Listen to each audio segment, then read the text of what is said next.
આજે આપણે બનાવીશું મહાશિવરાત્રી વ્રત કે ઉપવાસમાં ખાઈ શકાય તેવો ફરાળી શક્કરિયાનો શીરો। તેના માટે આપણે 500 ગ્રામ જેટલા શક્કરિયાને સરસ ધોઈ લેવાના છે। પછી એક કુકરમાં એક સ્ટેન્ડ મૂકી 1 ગ્લાસ પાણી એડ કરીશું અને બધા શક્કરિયાને ગોઠવી દેવાના છે। પછી 4 થી 5 વિસલ કરી લેવાની છે આપણે, એટલે શક્કરિયાની જે મીઠાશ છે એ જળવાઈ રહેશે અને તેમાં પાણી પણ નહીં ચડે। આપણે અત્યારે વ્હાઈટ શક્કરિયા લીધા છે, જેમાં રેશાનું પ્રમાણ ઘણું જ ઓછું હોય છે, એટલે આપણે તેને ચમચીથી મેશ કરી લઈશું। હવે એક પેનમાં 2 ચમચી ઘી એડ કરીશું, ડ્રાયફ્રૂટને થોડા રોસ્ટ કરી લઈશું।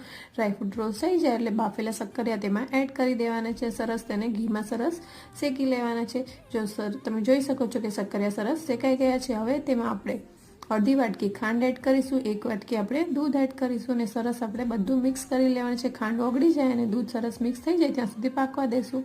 1 ચમચી ગરમ દૂધમાં કેસર પલાળીને રાખ્યો તો આપણે તેમાં એડ કરી દેવાનું છે।